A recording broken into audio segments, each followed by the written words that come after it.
Hello, everybody. Welcome to the MudRoom, our weekly free and live uncommon sense parenting class. How are you today? Happy March. We've made it to March. It is officially 1 year since the pandemic started. I don't know about you, but everybody I know is hitting a hard wall. And March is usually a pretty busy month for us at Uncommon Sense Parenting for some reason. Anyways, so what we're going to be doing is a little different from what we usually do here on the MudRoom. We've had a lot of questions coming up recently in the Parenting Posse, on Instagram, YouTube, everywhere that this broadcasts about topics that we've already covered, sometimes that we've already covered 2 or 3 times.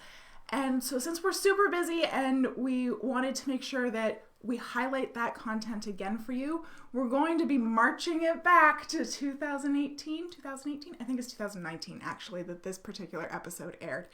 And we're just going to be revisiting some high points, some really key topics of Uncommon Sense Parenting that we've covered here on the MudRoom. So I'm going to get the video started in just a minute, but before I do that, if we haven't met yet, hi, I'm Allana Robinson. I'm a parenting coach for parents of toddlers, preschoolers, and kindergartners, and I help you understand why your children are misbehaving and how to fix it without yelling, shaming, or timeouts. I'm your host here on the MudRoom. I'm also the host of the Parenting Posse Facebook group, and I'm the host of the Parentability program, which is where I help you raise well-behaved kids of your own. If you're watching, I would love a like, I would love a subscribe, I would love to know how you're doing. Even though I am going to be rolling a pre-recorded video here, I am going to be in the comments, so if you have questions as we go along, make sure you drop them in the comments, and I will help answer them as best I can. All right? So have a good afternoon and enjoy marching it back to 2019 when things were relatively normal. All right? Let's get this going. Okay, so tonight I'd like to talk about stress.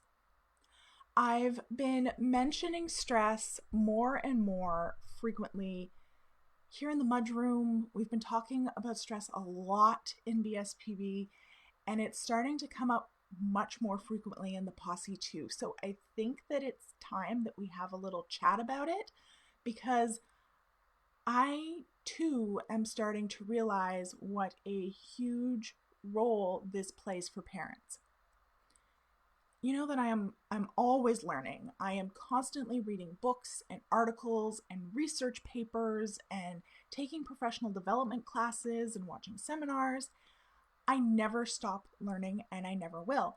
And one of those books I read back in 2016 when it first came out, and it was Self-Reg by Dr. Stuart Shanker. And I have read it about 4 times since, because it kind of blew my mind.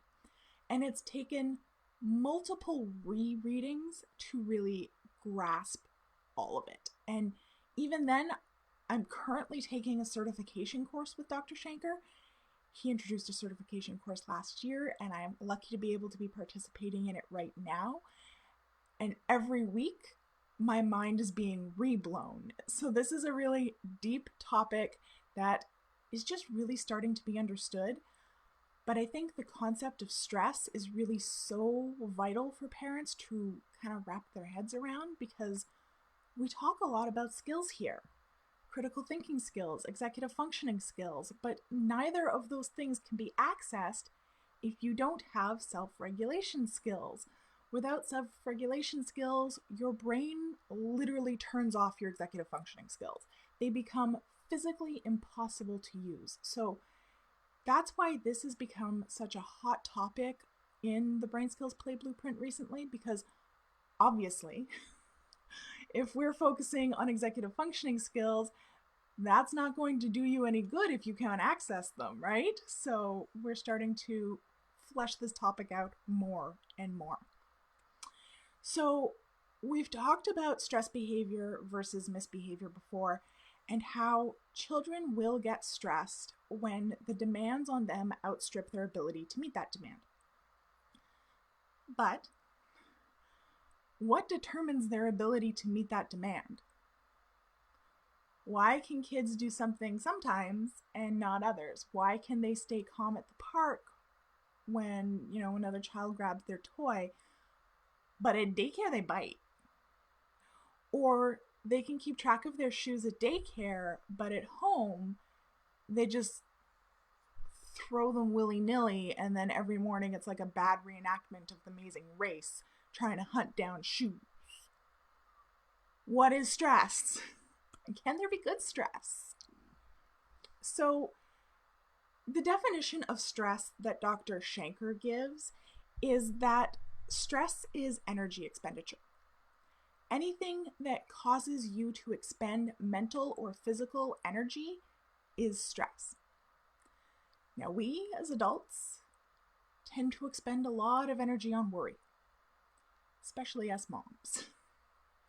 We spend so much energy worrying, often about things that we have no control over. So as adults, we tend to conflate the concept of stress with worry, which is why when I suggest to a parent that their child is stressed, they often get very defensive.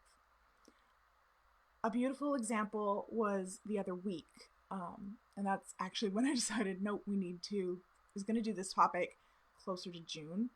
I was like, no, we need to bring it up to now. The other week, one of my admins in the posse answered a post stating that it didn't sound like misbehavior, but like stress. And the poster immediately replied with, my daughter has nothing to be stressed about. She's loved. She has a stable home. She's got everything she could ever want, but thanks. So stress and worry are not the same thing. Saying that your child is stressed doesn't mean that they have something to worry about. It simply means that the demands on their energy outstrip the energy they have to expend. So being asked to eat a food that you don't know if you like or not, that's a cognitive and biological stress. Brushing your teeth, that's a cognitive and biological stress. The tag in your shirt that's rubbing you funny, like mine is right now, that's a biological stressor. Your friend looking at you in a way that you can't interpret, that is pro-social stress. Making a decision is an emotional and cognitive stress. Doing a puzzle, cognitive stress. Putting your outdoor gear on to go outside, biological, pro-social, and cognitive stress. Everything that we do is a stressor because we need to expend energy on it. Now, there are things that will refill our tank, so to speak, things we find relaxing and calming. Sleep is pretty much the only universal one, though. What one person finds calming, another might find stressful, which is generally where we start to see problems, because parents often think something should be calming to a child, and it's actually very stressful. Or they look at something that their child is naturally doing, and they think that activity is stressful, but in reality, it is very calming for them. A classic example of this is introverts versus extroverts. Introverts find being alone very calming, very relaxing. Interacting with people takes a lot of energy for them, so they can't do it for a long time. They need alone time to recharge their batteries. Extroverts, on the other hand, find being alone very stressful. The silence is deafening to them. They don't enjoy it. Being around people is calming and relaxing for them. So they arrange their lives in a way that they are very rarely alone. These are the people who actually enjoyed living with 20 people in university. Or they have like 12 kids. Then there's the ambiverts who need a good balance of both. If they spend too much time alone, it becomes stressful. But if they spend too much time with people, it begins to become stressful too. Another example would be teenagers who enjoy listening to very loud music. For their parents, that's generally very stressful. But for the teen who is blasting it, it's very calming. It's rejuvenating. So this is where we get a pickle because there is no one size fits all. What your child finds rejuvenating won't always be what you think it should be. So, can there be good stress? Yes, of course. There is productive stress. All of this, the MudRoom for me is productive stress. I love doing these classes, but public speaking also really makes me nervous. I have a lot of stage fright, so I won't lie. After I turn the camera off, I am absolutely wiped. It's a positive stress. I enjoy doing it, but it's still stress. My son, he loves playing with other kids. He's very outgoing, but he is an introvert at heart, and at the end of the day, he needs some serious solitude.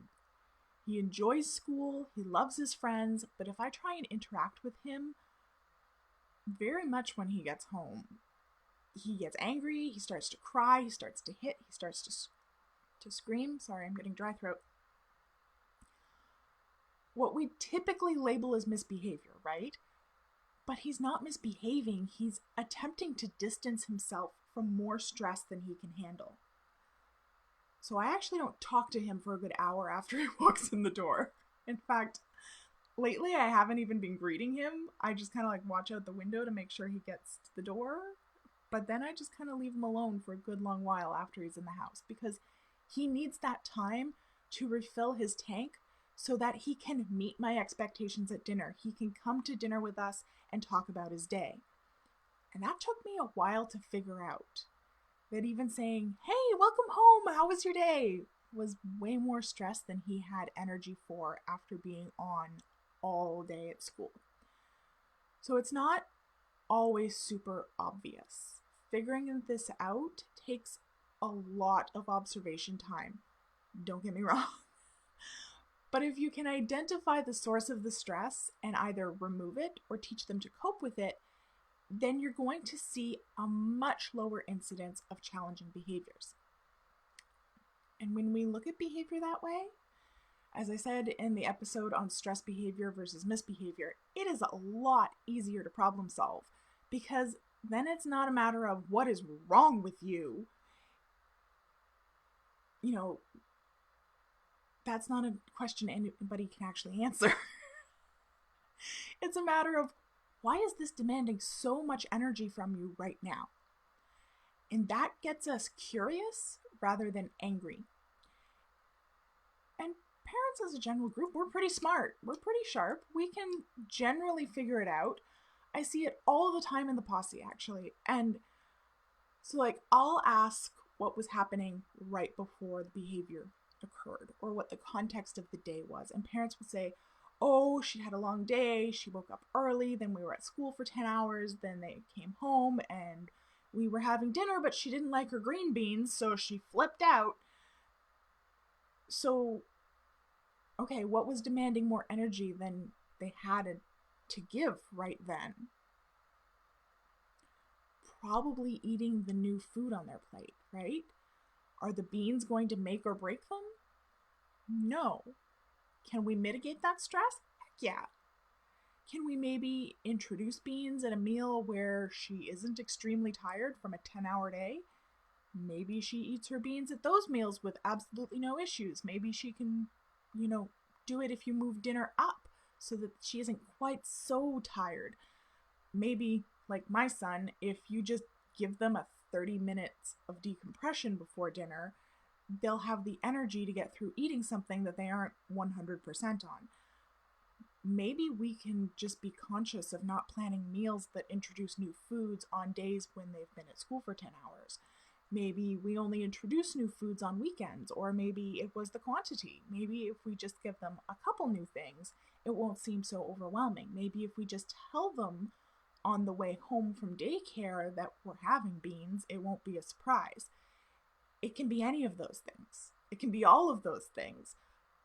But that's where we come in as curious parents. And I know this sounds like it takes a lot of time, And it does, but it doesn't. It really doesn't. When you factor in all the time that you're spending punishing your child, fighting with your child, having power struggles with your child, if you spent that time detecting and mitigating stress rather than punishing, one, it becomes automatic. It's a habit, just like punishment is a habit. The more we do it, the easier it gets, the more familiar you become with your child's stressors and your own.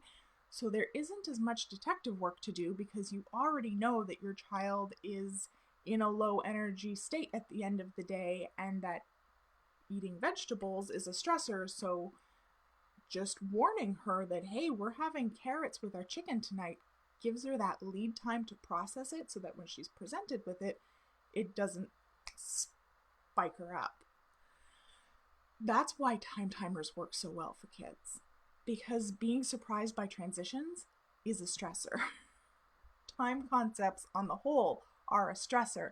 So the time timer makes that more concrete. It takes away the element of surprise and boom, transitions become a much less stressful event because they have the ability to access their executive functions and therefore use them.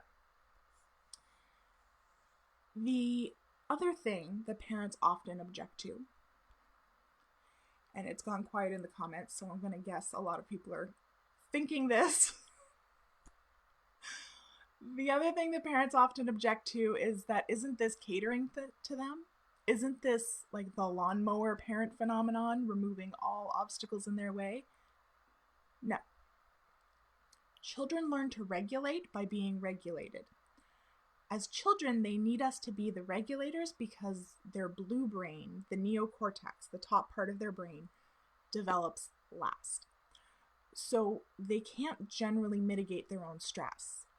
They learn to do it by watching us do it with them. And mitigating their stress doesn't mean removing demands or expectations. It would be lawnmower parenting if you notice your child flips at dinner about veg and are like, okay, well, we just won't serve any more vegetables ever again. That's removing the obstacle, not mitigating it. It's not teaching your child to handle the stress or to reduce their own stress. It's just avoiding the stress altogether. There is a very big difference. If you warn your child that veg is being served with dinner every night, eventually, generally once they start to hit like 6, 7 and they go through that age of reason transition, they start to learn to ask for themselves. They begin to imitate how you manage their stress for themselves. So if they're going to a friend's house for a sleepover, when they get there, they might say, hey, what's being served for dinner? Children learn to regulate by being regulated. So does stress make a bit more sense now? Do you have any questions about stress? Do you maybe have some ideas of what your child's acute stressors might be and how you might teach them to navigate them? Have you had a reframing of stress? Tell me in the comments. This is just really like scratching the surface of the whole topic, but I wanted to get that out there for y'all, so hopefully it begins to get some wheels turning. If you want to learn more about this, we're going to be focusing on this more and more and more in the Brain Skills Play Blueprint over the coming months. So make sure you get on the wait list for that. I'll pop the link for that in the comments. And I think we're opening up again at the end of April. Also, my scripts for Managing Crazy-Making Behaviour are designed to mitigate stress. They're designed to change your response to the 10 behaviors that they target so that it causes your child and you less stress while still maintaining your expectations, and therefore giving your child more energy to actually meet your expectations. Those are totally free, and the link for those should be in the description. If it's not, I will pop it in the comments as well. So thank you so much for being here with me. Melanie says she had a reframing. Yay! Hey, Stephanie!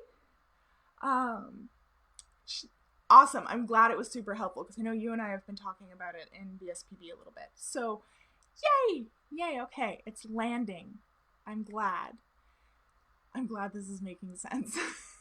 Sometimes concepts that are just like crystal clear to me, I have such a hard time communicating them. but I'm glad it's landing. Awesome. Well then, thank you so much for being here with me tonight. I just got like my screensaver. That's so weird. It's never done that before. Yeah, so thank you so much for being here with me tonight, and I will see you next week for another Uncommon Sense parenting class. Bye.